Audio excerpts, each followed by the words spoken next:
Avinash చెప్పుమ్మా.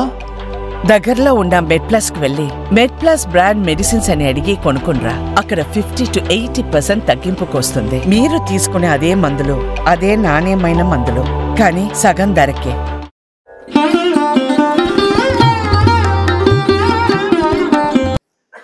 I will open it for Q&A session.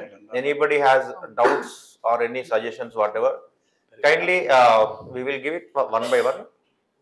And please confine your questions for relevant topic. అంటే మనకి ఇంకేదైనా topic డౌట్లు ఉన్నా ఇక్కడ అడగవద్దు, ఎందుకంటే this will be upload in YouTube so that the viewers will have same expectations from us. Thank you. Please start. Your name, మీ పేరు చెప్పండి, మీరేం చదువుతున్నారో చెప్పండి. Good evening, sir. Please kindly get up and tell so that it will be captured in the video. Good evening, sir. I am Nageshwar. I am a postgraduate in economics from Vijayam College. Sir, what is the possibility of preferential system of voting, sir? ఎందుకు అంటే Praveen sir చెప్పినట్టు మన general గా 70 to 80% జరుగుతుంది. అందులో కూడా win అయ్యే candidate 30 to maximum 40% oats వస్తున్నాయి. సో ఏంటంటే ఇక్కడ కరెక్ట్ డెమోక్రటిక్ మ్యాండేట్ అనేది రిప్రజెంట్ అవ్వట్లేదు. So I understood it. Please, one request is let the question be too specific so that I can take more and more questions. Nothing like that. Preferential system is actually it's more representative. Preferential system ante ఇప్పుడు ఒక 10 మంది అభ్యర్థులు ఉంటే నీవు order of preference లో 10 మంది కొట్టలేచ్చు. 1 2 3 4 5 మాకు MLC ఎలక్షన్లు అలాగే జరుగుతాయి, ఈవెన్ రాజ్యసభ ఎలక్షన్స్ అలాగే జరుగుతాయి. నా ఎలక్షన్ కౌంటింగ్ మాది 2 రోజులు 3 రోజులు జరుగుతాయి, 2 to 3 days. When I first contested in 2007, there were 56 candidates. ఒకతో నాకు 50 ప్రిఫరెన్స్ చేశారు, అది కూడా కలిసి వచ్చింది. So I was the 50th person for that fellow. ఆయన ఓపికకు దండం పెట్టాలి, ఇలా ఈయనకి 56 మందికి వేసిండు. సో అందువల్ల ప్రిఫరెన్షియల్ సిస్టమ్ ఈజ్ కరెక్ట్, కానీ ఇంత వాస్ట్ కంట్రీలో it is extremely difficult to count the votes. ఇప్పుడు ఈవీఎంలకే ఇంత గోల్ అవుతుంది.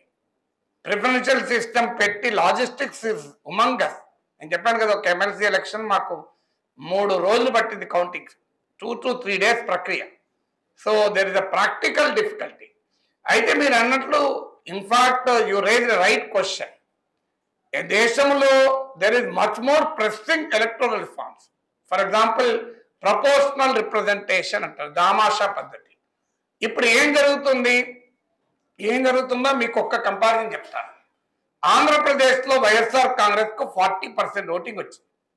There are 175 seats in Andhra Pradesh. YSR కాంగ్రెస్కి ఎన్ని వచ్చాయి సీట్లు? 11. తెలంగాణలో కాంగ్రెస్ పార్టీకి ఎంత పర్సెంట్ ఓటు? సేమ్ 40%.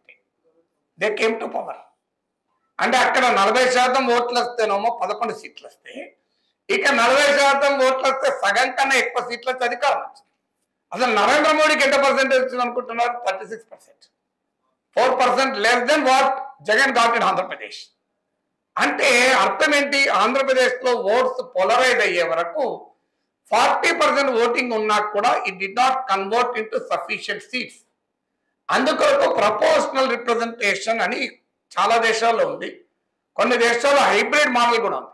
అంటే సగం సీట్లు ఇప్పుడు మనకు జరిగిన ఎలక్షన్ లాగా జరుగుతాయి, సగం సీట్లు రాజకీయ పార్టీలకు వచ్చిన ఓట్ల ఆధారంగా సీట్లు కేటాయిస్తారు.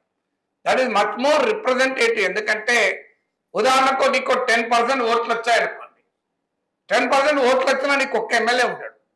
10% ఓట్లు వస్తే నార్మల్గా 119 అసెంబ్లీ సీట్స్ తెలంగాణలో ఉంటే you should get 12 seats, but you got 10% vote, but you are not representative. అంటే 10% మంది ప్రజలకు అసెంబ్లీలో ప్రాతినిధ్యమే ఉండదు. అందుకే మీరు గమనించండి, 30%, 25% ఉన్న వాళ్ళకు ఉంటారు. లేట్ ప్రమోద్ మహాజన్ అనే బీజేపీ నాయకుడు ఒక ఆసక్తికరమైన అనుభవం చెప్పాడు. అది ఎప్పుడంటే యునైటెడ్ ఫ్రంట్ గవర్నమెంట్ ఉన్న రోజుల్లో biggest party was BJP, second biggest party was Congress, third biggest party was CPIM. Pramod Mahajan was BJP MP. వీళ్ళొక డెలిగేషన్ చైనాకి వెళ్ళిందట. చైనా వాళ్ళు అడిగారట, మీ గవర్నమెంట్ ఎట్లుంటుంది, మాకు కొద్దిగా ఎక్స్ప్లెయిన్ చేయాలా డెమోక్రసీ అంటే, ప్రమోద్ మహాజన్ చెప్పాడట, మా పార్లమెంట్లో ద బిగ్గెస్ట్ పార్టీ నా పార్టీ, నేను పవర్లో లేను. నా తర్వాత సెకండ్ బిగ్గెస్ట్ పార్టీ కాంగ్రెస్, వాళ్ళు కూడా పవర్లో లేరు. థర్డ్ బిగ్గెస్ట్ పార్టీ సిపిఎం, వాళ్ళు కూడా పవర్లో లేరు. కానీ రమాకాంత్ కలప్ అనే ఒక ఎంపీ అదే టీంలో ఉన్నాడు. ఈయన మహారాష్ట్రవాది గోమంతక్ పార్టీ అని, గోవాలో ఒక పార్టీ ఎంజీపీ అని, దానికి ఉన్న ఏకైక మెంబర్ ఆయన మినిస్టర్. ఇది మా డెమోక్రసీ అని చెప్పాడు. ఇది ఎవరు చెప్పాడు? ప్రమోద్ బాజీ చెప్పాడు, బీజేపీ నాయకుడు. అందువల్ల democracy can throw very interesting things. ఇలా it is highly, what is democracy for that part? Democracy the most representative form of government, అంతే కదా. ప్రజా కానీ where is the representative character when people who do not get the majority votes become the form the government. అందువల్ల definite గా more than the one nation one election, India needs serious electoral reforms to make it more representative, more democratic. మీరు అన్నది preferential system కూడా is one among them, కానీ it is a definitely representative character, but logistics make it almost impossible to organise it. But still proportional representation, Damasha Paddhati, is a more democratic exercise. Hope I have answered your question. Yeah. Please ask the question straight, stand up and ask so that you will also be captured, and all this will be posted online. Ganaka, Meer Kuda Adulo Ravalani ma Akaksha, Nene Kaadu. No concentration of video. Yeah. Good evening, sir. My name is Bharadwaj. I am preparing for UPSC Civil Services. Sir, my question to you is three topics. First question, sir.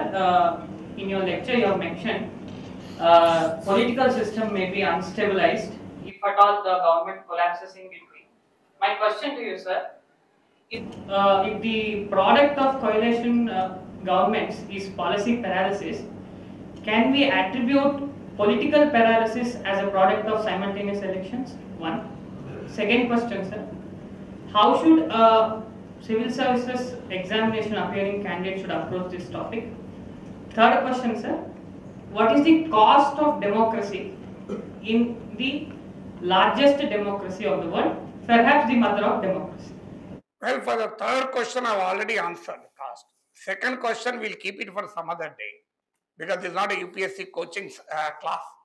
So coming to your first question, asalu coalition government leads to policy paralysis. This is an argument. I'll give you a couple of examples. India lo economic reforms తీసుకున్నారు, which is the biggest change in the India's economic policy. Earth shaking change. అవునా కదా? Who implemented economic reforms? PV Narasimha government, which was a minority government. It did not even have a majority in Lok Sabha. Mari economic reforms which had a far-reaching impact, మామూలు impact కాదు కదా, entire Indian economic policy ని మార్చేసింది. Overall చెప్పండి, ఇది good top data తర్వాత చర్చ. I'm not getting into the merits and demerits of economic liberalization. Let us hold it for some other day. But everybody will agree that it is an earth-shaking change in India's economic policy. But it happened during the minority government. I'll give you another example. Nuclear explosion is a very big policy change. Am I right? 1974 lo Indira Gandhi government lo jarigite, mali Vajpayee government jarigindi. Appudu evaru coalition government kada. So India's biggest foreign policy change to conduct a second nuclear strike was taken by a coalition government. Meeku India lo ati pedda development scheme edi? It is a National Rural Employment Guarantee Scheme. Who implemented it? During the UPA regime kada. Right to information, right to education, National Rural Employment Guarantee Scheme, Forest Rights Act, meeku Domestic Violence Act, ivan eppudu vachai? Ivanni kuda coalition government lo vachai. Meeku 73rd, 74th Constitutional Amendment eppudu vachindi? PV Narasimha government. It is the biggest change in the India's political structure, which was also done during the coalition government. Now tell me where is the policy paralysis here? There is a policy paralysis. So manamu eppudu kuda when we approach an issue, we should not approach the issue by prejudice. We should approach the issue through empirical data. I'm not blaming Bharadwaj for that. People who write వాళ్ళ స్వీయ మానసిక దృక్పథాలను ఆవిష్కరిస్తుంటారు. అవి చదివి మనం కూడా నిజమే అనుకుంటాం, కానీ క్రిటికల్ క్వశ్చన్స్ వేసుకోవాలి.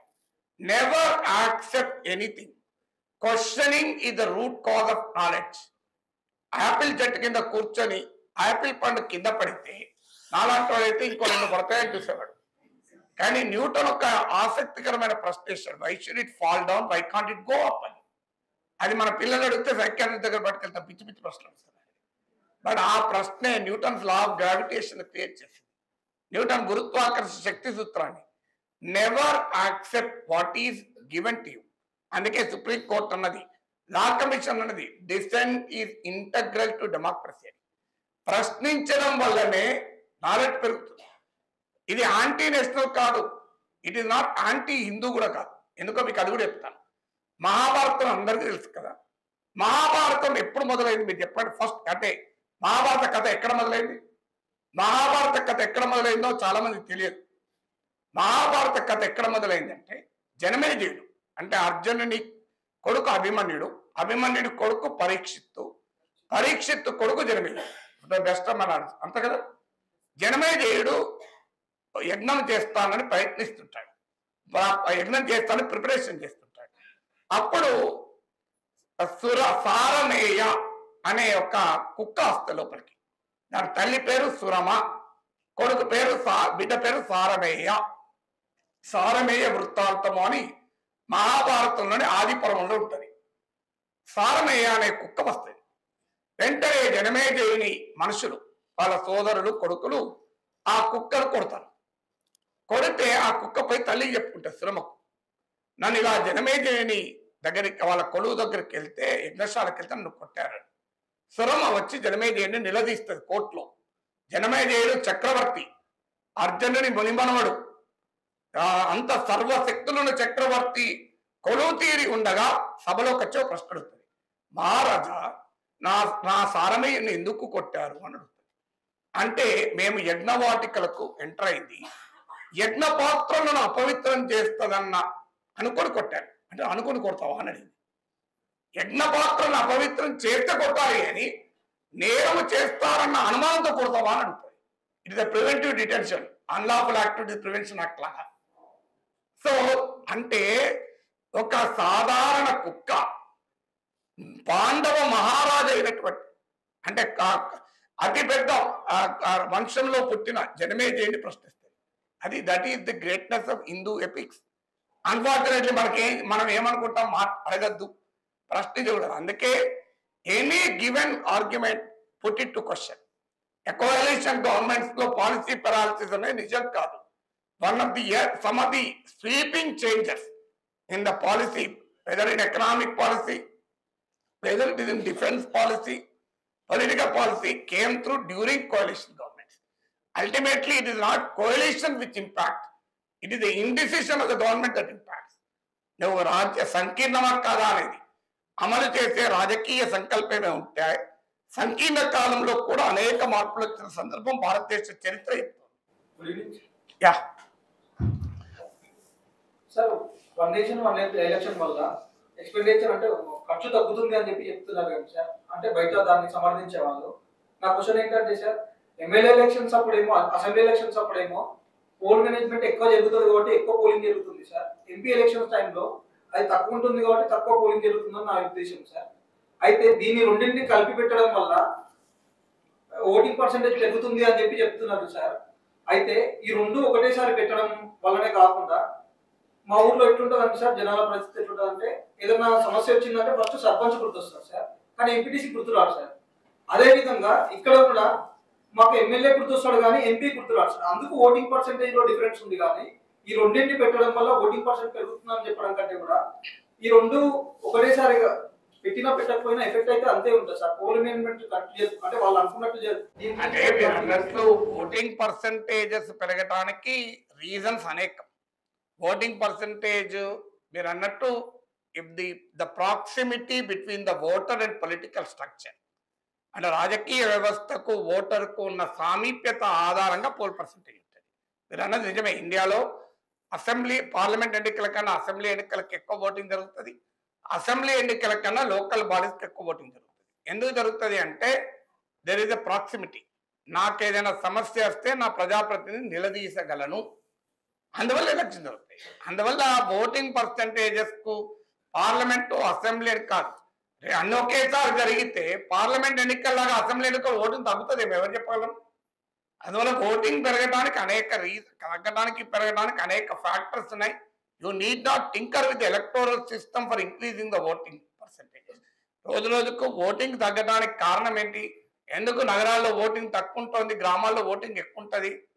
దానికి రీజన్ ప్రజల్లో డెమోక్రటిక్ కాన్షియస్నెస్ లేదు, ప్రజాస్వామిక చైతన్యం ఉండాలి, ప్రజలకు రాజకీయ వ్యవస్థ వల్ల లాభం అవుతుందని నమ్మకం ఉండాలి, మంచి ప్రజాప్రతినిధులను ఎన్నుకోవడం వల్ల నా జీవితం మారుతుందనే విశ్వాసం అంటే ప్రజలు ఓట్లేస్తారు. ఆ విశ్వాసం లేకపోతే ఐపీఎల్ చేసుకుంటుంటారు. So the problem is something different, not the method of the election. It is something related to political consciousness, something related to the confidence in the political system. We have to inculcate that political consciousness in people to increase the voting percentage. My name is Vishnu, sir. So I am my bachelor's degree from SR University in Latex. Right now practicing in the junior architect. I would like to ask you two questions regarding this topic. First one, that I want to 3-4 states elections conduct chestene light గా ఇక్కడ election commission of ఇండియాని ఎక్కువ అనుమానిస్తాం. So ఇంకా entire కంట్రీకి ఒకటే elections పెడితే ఇప్పుడు definitely you suppose to question kindly ask your question directly, question it. ఒకటేసారి ఎలక్షన్స్ కండక్ట్ చేసినప్పుడు we have to question the autonomy of the election commission of India. అంటే autonomy of the election commission ఆఫ్ ఇండియాకు ఒకసారి ఎన్నికలు జరిగినా వేరు ఎన్నికలు జరిగినా I don't think autonomy of the election commission is impacted. Autonomy of the election commission is a completely different subject. Definitely మీరు అన్నట్లు election commission of India article 324 of the Constitution of India should be an autonomous institution dealing with the superintendent of elections. అది it is nothing to do with the simultaneous elections or the disjointed election. ఎన్నికలు ఒకేసారి జరిపినా ఒకేసారి జరపకపోయినా దానికి స్వయం ప్రతిపత్తి ఉండాలన్నది మాత్రం నిజం. Second question sir, already 5 years కోసం ఎలక్షన్స్ జరిగితే ప్రీవియస్ గవర్నమెంట్ తీసుకున్న పాలసీస్ అవచ్చు, డెసిషన్స్ అవచ్చు, నెక్స్ట్ వచ్చిన గవర్నమెంట్స్ ఇంప్లిమెంట్ చేయట్లేదు. ఇంకా మీరు చెప్పినట్టు హంగు లేదా ప్రీమేచ్యూర్ డిజల్యూషన్ జరిగినప్పుడు నెక్స్ట్ 3 yearsకే గవర్నమెంట్ రన్ చేస్తారు కాబట్టి ఎంత మేరకు stability of the physical stability అవచ్చు లేదా పాలసీ స్టెబిలిటీ ఉంటుంది అనేది. అందుకే 30 ఏళ్ళకోసారి ఎన్నికలు జరుగుతామని ప్రతిపాదిస్తుంది. చాలా స్టెబిలిటీ ఉంటుంది, తలనొప్పి ఉండదు కదా. ఇప్పుడు 30 ఏళ్ళకోసారి ఎన్నికలు జరిపినాయి అనుకోండి, నీకు 2014లో చంద్రబాబు నాయుడు అమరావతి మొదలు పెట్టాడు, అది అయిపోయేదాకా పోలవరం అయిపోయేదాకా అయినే ఉంటే నీకు అమరావతి జరిగేది, పోలవరం జరిగేది కదా. మధ్యలో జగన్ వచ్చి దెబ్బతీశాడు కదా. అలాగే తెలంగాణలో ఇప్పుడు మూసీ ప్రక్షాళన పూర్తయ్యేంత వరకు రేవంత్ రెడ్డి ఉండాలి ముఖ్యమంత్రిగా, ఎందుకంటే స్టెబిలిటీ కదా. మళ్ళీ రేపు నెక్స్ట్ గవర్నమెంట్ వస్తుంది, ఆపుతుందేమో. Should we accept it. అందువల్ల గవర్నమెంట్స్, నా point is cure cannot be worse than the disease. ఇవాళ రాజకీయ పార్టీలో ఒక ప్రభుత్వం పోయి మరో ప్రభుత్వం వస్తే కొన్ని విధానాలు మారుస్తున్నారన్నమాట నిజం. అదే సమయంలో కొన్ని విధాలు మారడం లేదు కూడా. మీరు ఆరోగ్యశ్రీ ఎవరైనా మార్చారా? రాజశేఖర్ ఇప్పటికి మార్చలేదు కదా. ఫీ రీఎంబర్స్మెంట్ మార్చారా? సో ఈ ఇన్ఫర్మేషన్ టెక్నాలజీ చంద్రబాబు నాయుడు టైంలో మొదలైంది, అదేమైనా ఆగుతుందా? అందువల్ల గవర్నమెంట్స్ లో కొన్ని కంటిన్యూటీ ఉంటాయి, కొన్ని చేంజ్ అవుతుంటాయి. కంటిన్యూటీ ఉండాలి మంచిదైతే, కానీ వాట్ ఈస్ ద గవర్నమెంట్? ప్రజలు ఒక పార్టీని ఎన్నుకున్నారంటే ఆ పార్టీ యొక్క ప్రోగ్రామ్స్ కు అనుగుణంగా ఓటేస్తారు. అంటే మనం ఏం చెప్తున్నాం, పార్టీ మారాలి కానీ పాత ప్రభుత్వ విధానాలు అమలు చేయాలంటున్నారు. అవి ఇది డెమోక్రటిజం. పాత ప్రభుత్వం మా పార్టీ ఎందుకు మారాలి మరి అలాంటప్పుడు? సో అంటే మీరు ఏమంటున్నారు, ఒక క్రికెట్ టీంలో 2 బ్యాట్స్మెన్ డక్అవుట్ అవుతారు, కొత్త వాళ్ళను మేము పెట్టుకుంటాం కానీ వాళ్ళు కూడా డక్అవుట్ కావాలంటున్నారు. అది ఎట్లా సాధ్యమవుతుంది? వాళ్ళు డక్అవుట్ అయ్యారు కనుకనే ఇంకో 2 పెట్టుకున్నాం కదా. అందువల్ల there is a problem of instability, but solution is not having something else కదా.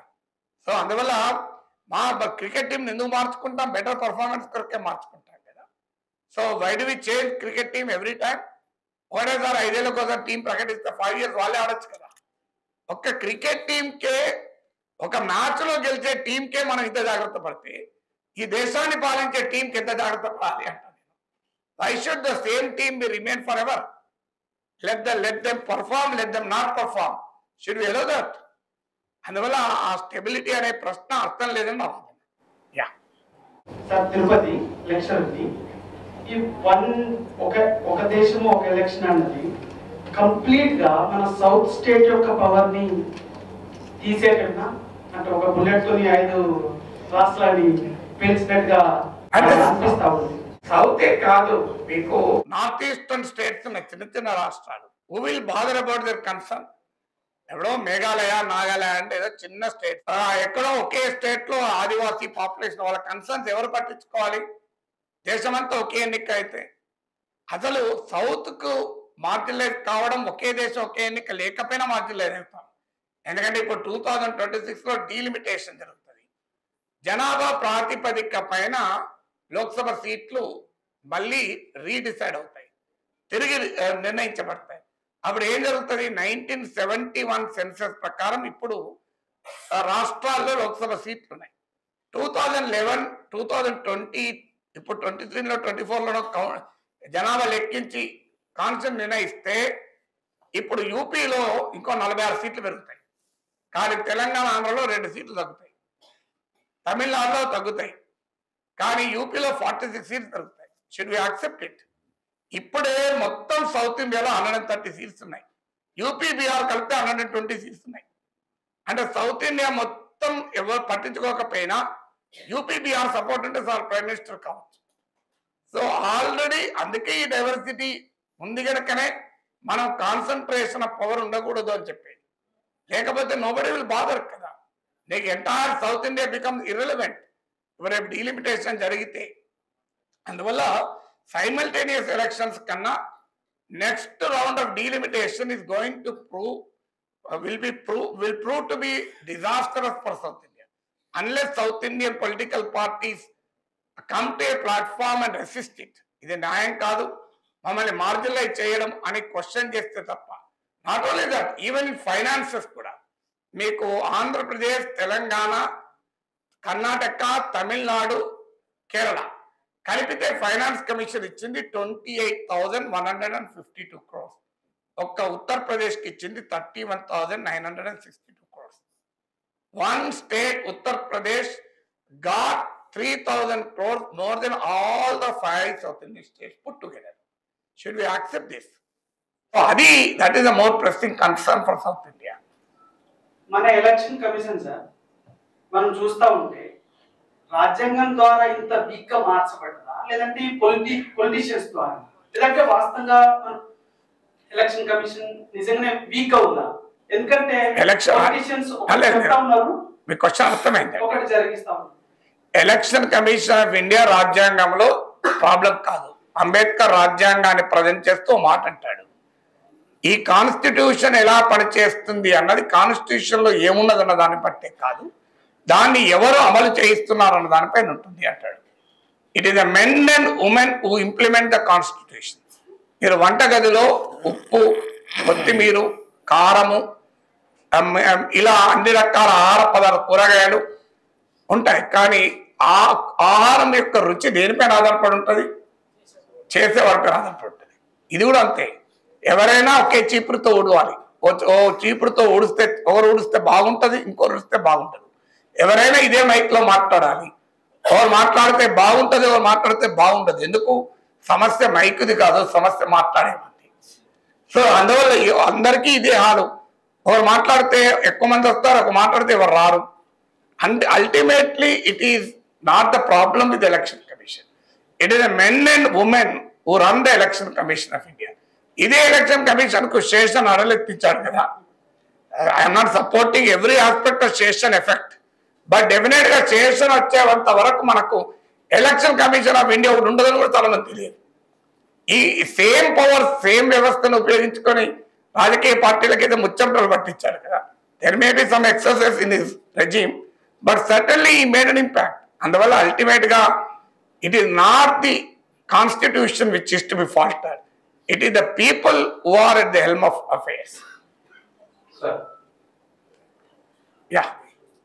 ఇప్పుడు మహారాష్ట్ర స్టేట్ ఎలక్షన్స్ ఉన్నాయి సార్ అసెంబ్లీ, దానికి అక్కడ లీడర్స్ ప్రైమ్ మినిస్టర్ ప్లేస్ మీద మేము ఎలక్షన్కి వెళ్తాము, they have announced chief minister candidate which is fine, ఎందుకంటే ఎమ్మెల్యేస్ ని రిప్రజెంట్ చేసేటప్పుడు వేసుకుంటే బాగానే ఉంటుంది. బట్ ప్రైమ్ మినిస్టర్ అని చెప్పి వెళ్తున్నారు, అక్కడే మనం India shall be the union of states అన్నది ఫెడరలిజం అన్నది పోతుంది. ప్లస్ యూనియన్ హోమ్ మినిస్టర్ కానీ ప్రైమ్ మినిస్టర్ కానీ మన స్టేట్స్కి వచ్చి అసెంబ్లీ ఎలక్షన్స్ కి క్యాంపెయిన్ చేస్తున్నప్పుడు డబుల్ ఇంజిన్ సర్కార్ వస్తేనే మీకు గ్రాంట్స్ అన్ని మీకు కావాల్సిన టైంకి వస్తాయని చెప్పి మనం అది బ్లాక్మెయిల్ చేయడమే కదా సార్ ఫెడరలిజం.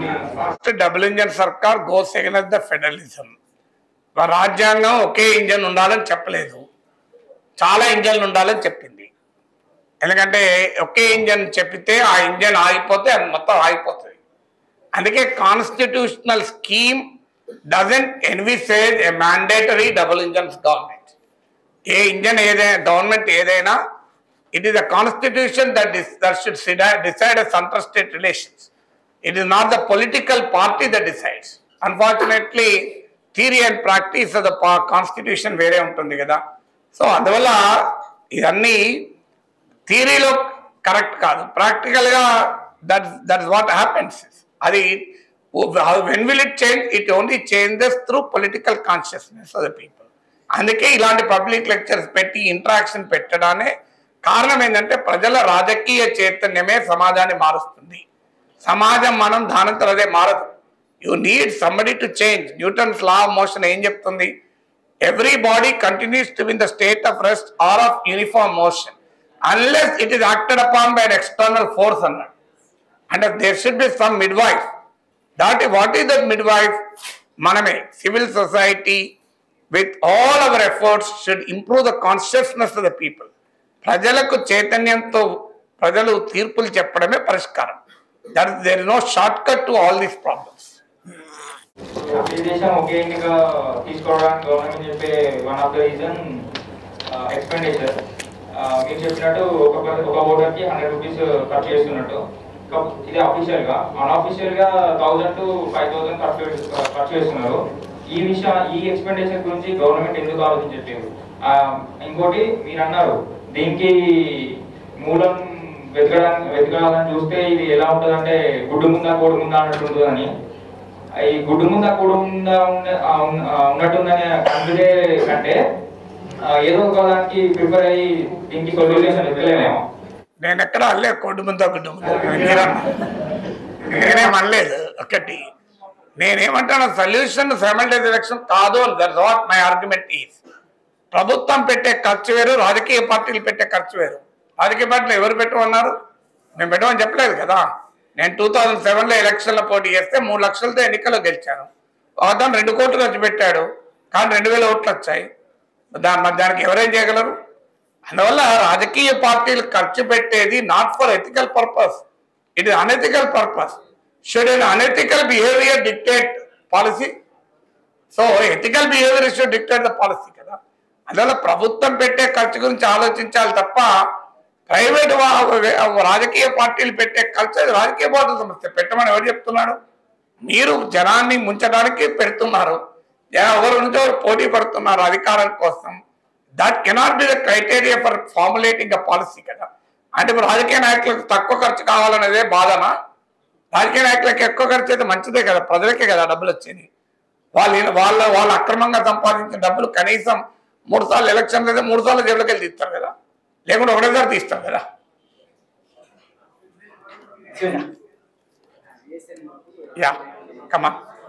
దేశం ఒకే ఎన్నికకి అనుకూలంగా మన మాజీ రాష్ట్రపతి గారు ఒక రిపోర్ట్ ఇచ్చారు కదా. మీరు చెప్పిన నెగిటివ్ ఎక్స్పర్ట్స్ అనేది ఆయనకి తెలుసుగా, అయినా కూడా ఆయనకి సపోర్ట్ చేస్తూ ఎందుకు ఆ రిపోర్ట్ ఇచ్చారు? అది ఆయన అడగాలి కదా, నన్ను అడిగితే నేనే చెప్పాలి. ఆయన అడగాలి. ఇప్పుడు ఆయన ఒపీనియన్ అది కాదని నేనంటాను. ఇప్పుడు ఆయన దట్ ఈస్ వాట్ ఈ బిలీవ్స్ ఇన్. సో మ్యాథమెటిక్స్లో 1+1 2 ఉంటుంది, సోషల్ సైన్సెస్లో 1+1 2 ఉండదు. సోషల్ ఇప్పుడు ఇట్ ఆల్ డిపెండ్స్, ఎవరి ఒపీనియన్ వాళ్ళు కదా. ఒక అతనికి పులుపు ఇష్టం ఉంటుంది, ఆయన గొప్ప సైంటిస్టు, నీకు పులుపు ఇష్టం ఉండదు. అంత గొప్ప సైంటిస్ట్ పులుపు ఇష్టం ఉన్నప్పుడు నీకెందుకు లేదు అంటే ఏం చెప్తాం మనం? ఆన్సర్ లేదు, ఎవరిష్టం వారికి కదా. ఆయన opinion, I respect him, but I differ with him with all humility. అందువల్ల ఆయన ఎందుకు అభిప్రాయం చెప్పాడు అంటే దానికి నా దగ్గర ఆన్సర్ లేదు, ఆయన్నే అడగాలి. సుప్రీంకోర్టు ఏం చెప్తే అదే చెల్లుతుంది. ఎందుకంటే మన రాజ్యాంగం ప్రకారము సుప్రీంకోర్టు గనక ఏ చట్టాన్నైనా రాజ్యాంగ విరుద్ధము అని ప్రకటిస్తే సుప్రీంకోర్టు జడ్జిమెంట్ ఇది లా ఆఫ్ ద ల్యాండ్. మన జడ్జిమెంట్ పార్లమెంటుకు చట్టాలు చేసే అధికారం ఉంటుంది. ఆ చట్టాలు రాజ్యాంగబద్ధమా కాదా అని తీర్పు చెప్పే అధికారం కోర్టులకు ఉంటుంది. సో కోర్టు జడ్జిమెంట్ చెప్తే చేయగలిగింది ఏం లేదు. ఒకవేళ కోర్టు జడ్జిమెంట్ చెప్పినా ప్రభుత్వం వినకపోతే పాకిస్తాన్ బంగ్లాదేశ్ లాగా అనార్కీ ఏర్పడుతుంది. సో పాకిస్తాన్లో సుప్రీంకోర్టు బంగ్లాదేశ్లో జడ్జిని సుప్రీంకోర్టు జడ్జిని పీకేశారు పార్లమెంట్లో, పాకిస్తాన్లో బంగ్లాదేశ్లో. So democracy operates through trust, democracy operates through social contract. The moment the trust is broken, the moment the social contract between the institutions is broken, democracy will slide into anarchy. Simple kada. ఇప్పుడు అందరూ follow అయితేనే కదా, rules follow అయితేనే అది ఆట నడుస్తుంది. Rules follow కాలేదనుకోండి ఆట నడవదు. అప్పుడు మీరు క్రికెట్ వేయాల్సినప్పుడు బాల్ను బ్యాట్ మీద వేయకుండా తల మీద వేస్తున్నాం అనుకోండి, మ్యాచ్ అయిపోతుంది కదా. అంతే ఇది కూడా అంతే. If everybody plays according to the game, democracy survive అవుతుంది. If everybody doesn't play according to the game, democracy will cease to exist. అందువల్ల సుప్రీంకోర్టు తీర్పు చెప్తే ఖచ్చితంగా అది లా ఆఫ్ ద ల్యాండ్ అవుతుంది. ఎందుకంటే కాన్స్టిట్యూషన్ పైన final arbitrator supreme court. It is not the parliament. అందుకే కదా వైస్ ప్రెసిడెంట్ జగదీప్ ధన్కర్ అనేది హూ ఈజ్ కోర్ట్ అంటున్నాడు ఆయన. We represent the sovereignty of the people. ప్రజలు మమ్మల్ని ఎన్నుకున్నారు, మేము ఏం చెప్తే అదే జరగాలి అంటున్నాడు. పీపుల్స్ సావర్నిటీ అనే కొత్త కాన్సెప్ట్ తెచ్చాడు vice president. But I humbly differ with him. People's sovereignty అంటే కూడా that should be part of the constitutional scheme. Sovereignty ఉండాలి, కరెక్టే. ప్రజలందరూ సావర్నిటీ ఉండాలి, కానీ అది రాజ్యాంగ నియమాలకు ఉండాలి. మేము ఆడుకుంటున్న క్రికెట్ మేము బౌన్సర్లు ఎత్తే మీకేందని ఎంపైర్ నడితే ఎట్లుంటుంది?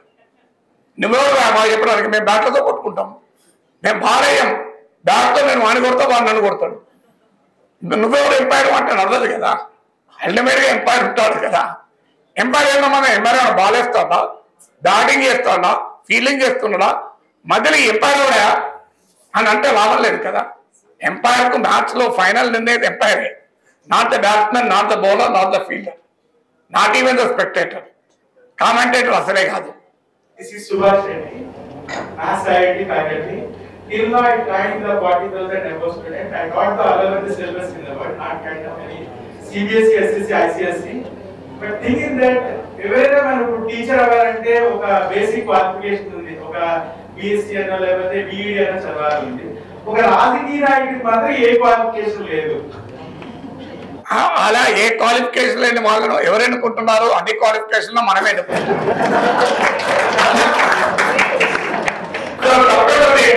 ఇంకోనంటే ఏ లాభం? అంటే ఇప్పుడు అదే ఏంటంటే ఇప్పుడు మనందరూ చదువుకున్నాం. ఎవరైతే చదువుకోకుండా ఎలుముద్ర అయితే వచ్చిందో మనందరూ కూడా ఐఏఎస్ ఆఫీసర్లు కానీ ఎవరైనా కూడా ఇప్పుడు వేలుముద్ర ఎవరైతే ఒక వేలుముద్ర అయితే ఇప్పుడు ఒక లీడర్ అయ్యాడు అంటే అది కూడా మీరు అంటున్నది క్లిషే. ఇప్పుడు వేలిముద్ర వేసే వాళ్ళు లేరండి. Let us not exaggerate. మన ఎమ్మెల్యే ఎంపీలు చాలా మంది చదువుకున్న వాళ్ళే ఉన్నారు. చాలా మంది 90% ఎబో చదువుకున్న వాళ్ళే. ఐ డోంట్ థింక్ వేలిముద్ర వేసే వాళ్ళు ఎవరు లేరు. అయితే ఒక పాయింట్, అది నువ్వు ఈ దేశంలో అవినీతి పాల్పడుతున్న అధికారులు చదువుకున్న వాళ్ళండి. వేలిముద్ర వేసేవాడు కోట్ల కుంభకోణాలు చేయగలరా? బాగా చదువుకున్నాడు కదండి కుంభకోణాలు ఎదుర్కొంటున్నది. So can we say level of education will make somebody not corrupt? Is there any mathematical formula for that? So మీరు నాకు ఎక్కడైనా చెప్పండి. ఇవాళ ఇప్పుడు అందుకే లెవెల్ ఆఫ్ ఎడ్యుకేషన్తో సంబంధం లేదు. ఇవాళ బాగా చదువుకున్న వాళ్ళు భార్యను హింసించడం ఎంతమంది లేరు? బాగా చదువుకున్నాడు కదా. అందువల్ల చదువు ఒకటే సరిపోదు. డెమోక్రసీలో ప్రజలు ఎన్నుకున్న వాళ్ళు, నేను బాగా చదువుకున్నా కదా, నేను 4 PhDలు చేసిన కనుక నా 40 ఓట్లు ఉండాలంటే ఎట్లా? అది సాధ్యమే కాదు. సో అందువల్ల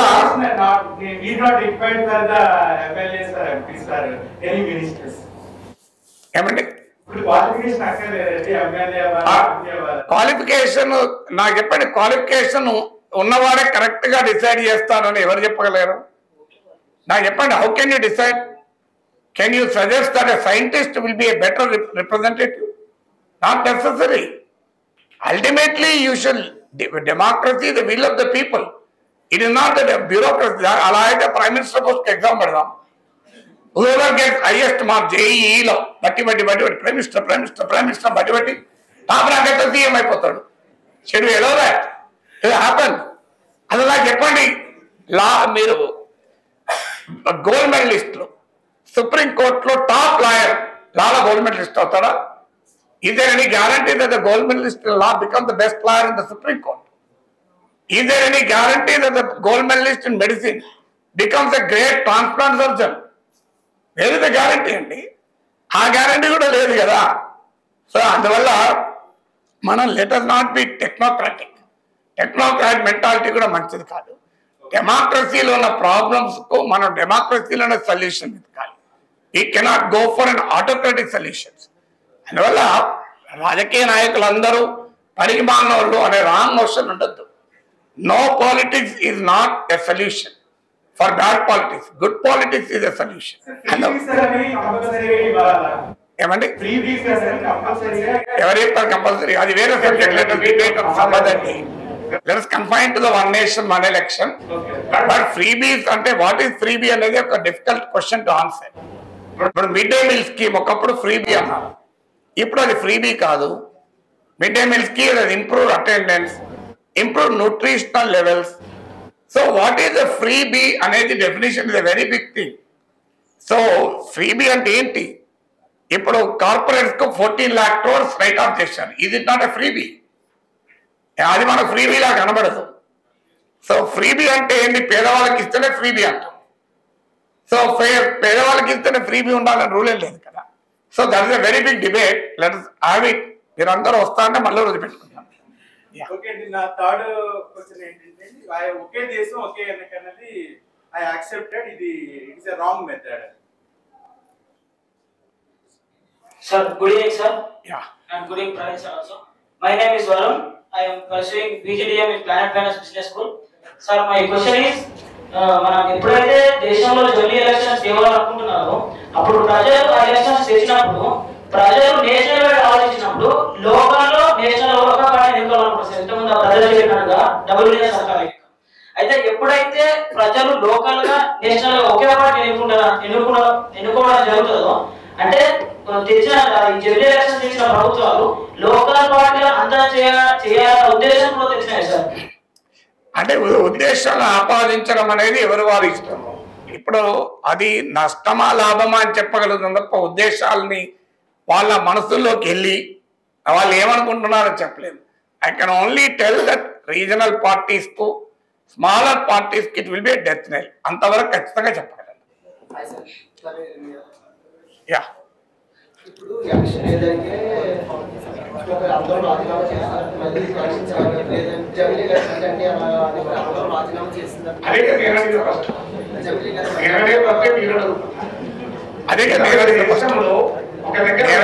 మీరు అడుగుతున్నారు, ఇంత పెద్ద దేశంలో ఒక దగ్గర మెజార్టీ ఉంటుంది, ఒక దగ్గర మెజార్టీ ఉండదు, అప్పుడు ఏం చేస్తారు అనేది ఒక question. That is a very important practical question. So దానికి సొల్యూషన్ అన్డెమోక్రటిక్ గా ఉండకూడదు. You cannot say state will be under president rule or some unelected authority rule చేస్తుంది అనడం కరెక్ట్ కాదు. ఇంకో డౌట్ ఏంటంటే ఇప్పుడు ఎలక్షన్స్ అయిపోయిన తర్వాత గవర్నమెంట్ ఫామ్ చేసిన తర్వాత అపోజిషన్ వాళ్ళు తీసేస్తున్నారు సార్. తర్వాత కోవిడ్ వచ్చిందని చెప్పేసి విలీనం అంటున్నారు. స్పీకర్ అట్లా ఉంటారు కాబట్టి ఓకే అయిపోతుంది. అది రాజ్యాంగ వ్యతిరేకం, అది అన్కాన్స్టిట్యూషనల్. అది ఎంతవరకు ఏంటంటే కాన్స్టిట్యూషన్ చెప్పలేదు సుప్రీంకోర్టు. సుప్రీంకోర్టు చెప్తుంది. సుప్రీంకోర్టు చెప్పేదాకా మనం ఆగలేం కదా. అవును అవుతుంది, దానికి ఏం చేయలేదు. చాలా ఎలా అన్నప్పుడు సుప్రీంకోర్టు చెప్పేదాకా ఆగాల్సింది. ఎవరైనా చేయాలి దానికి సొల్యూషన్ ఏం చెప్పండి. కంప్లైంట్ చేశారు, సుప్రీంకోర్టులో కేసు ఉంది, సుప్రీంకోర్టులో కేసు ఉంది, జడ్జిమెంట్ రావాలి. Should we stop it? ఎందుకంటే క్వశ్చన్ ఇప్పుడు జమిలీ ఎలక్షన్స్ పెట్టాలంటే లైక్ టైం అయిపోతుంది అని చెప్పి లైక్ 2 years లోనే స్టేట్ గవర్నమెంట్ రద్దు చేసి జమిలీ పెట్టాల్సి వస్తుంది. కానీ మనం ఎన్నుకున్నది ఫర్ 5 years. సో ఏ కారణం చేత లైక్ మనం 2 years లోనే లైక్ 5 years కి ఎన్నుకున్నా కానీ 2 years లోనే ఆపగలుగుతారు. ఈవెన్ పార్లమెంట్ చట్టం చేసినా కానీ సుప్రీం కోర్టులో నిలబడుతుందా లేదా అనేది మనం స్పెక్యులేట్ చేయలేము. I cannot speculate what will supreme court says. But supreme కోర్టులో ఏమవుతుంది అనేది లెట్ us వెయిట్. కానీ కాన్స్టిట్యూషనల్ గా మాత్రం కరెక్ట్ కాదని నా అభిప్రాయం. సుప్రీం కోర్టు ఏ అభిప్రాయం చెప్తారు మనం ఎట్లా ఊహించగలం. Let us not speculate. Gold price, stock market price లాగా సుప్రీం కోర్టు జడ్జిమెంట్ స్పెక్యులేట్ చేయలేము. Okay, so thank you very much. Thank you once again for your patient hearing. Thank you.